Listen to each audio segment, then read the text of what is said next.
Would you like to know some of the secrets of successful day traders?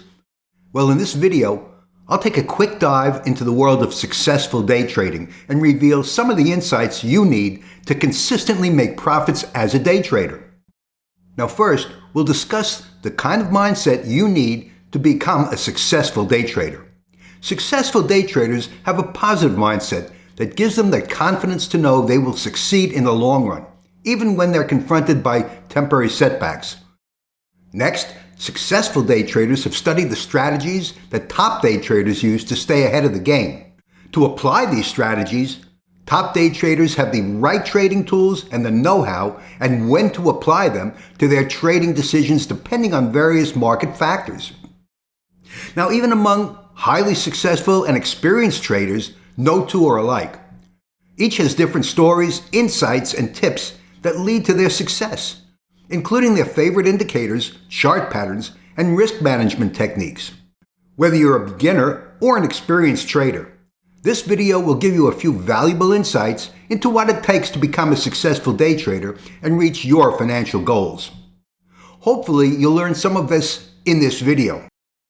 To learn what it takes to succeed as a day trader in the long run, join me at Timeless Dollar Trading Academy, and you'll learn the insights, strategies, and tools that'll take your trading skills to the next level. You're looking at my chart of Thursday, March 16th. Some of the features of this chart are the tools that I use to trade, and I've used these tools and I've developed this system for myself over 20 years as a trader. Now, the first thing I have on my chart is the previous day's close, and that's this horizontal line right here.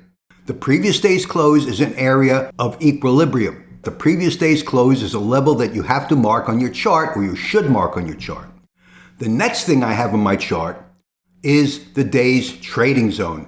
And the day's trading zone is a calculation that's based on Taylor's trading technique calculations, but it's more than that because Taylor's trading technique was developed 75 years ago in relation to George Taylor's study of the grain markets. And that doesn't apply today. So I'm going to tell you a little bit about that and tell you that this trading zone that I use is proprietary. It's not completely based on George Taylor's numbers. It's been modified, and I find it very successful. The next thing that I have on my chart, and the only other thing I have on my chart, is the stochastics, and I use a relatively fast stochastic 733. The tools that I use are the stochastics, my calculated trading zone, and the previous day's close, okay? So those are my tools. And what are the insights on which I base the application of these tools? Well, those are based on some macro circumstances that are dependent upon news articles. Now, news is often baked into the price of the market, so you can't always listen to the news and think that it's going to drive market in the direction that you feel it will. Yesterday, on March 16th, the market started out and opened right at my trading zone, went up through my trading zone and over, but my trading zone was 62 points. And the market went 62 points and then some, but nevertheless, 62 points. That was my trading zone.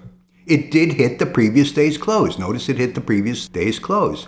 So let me talk a little bit about George Taylor's trading technique numbers and calculations and why they don't necessarily apply today as they did 75 years ago when George Taylor developed them.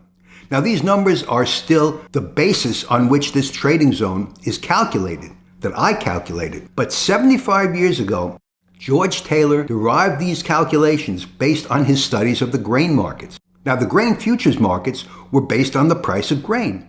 Now, the price of grain was the price that the farmers or the wholesalers wanted to get for their grain when the grain was available for sale. Remember, grain has to grow in the field. There's a harvesting season, and then it has to be stored, processed, and then finally sold. And at the time it's finally sold, the grain growers and the wholesalers wanted to maximize the price. Now, that doesn't apply today in the S&P futures market, does it? In the futures market, we don't care about maximizing the price. We don't care about minimizing the price. We care about the difference between a high and a low.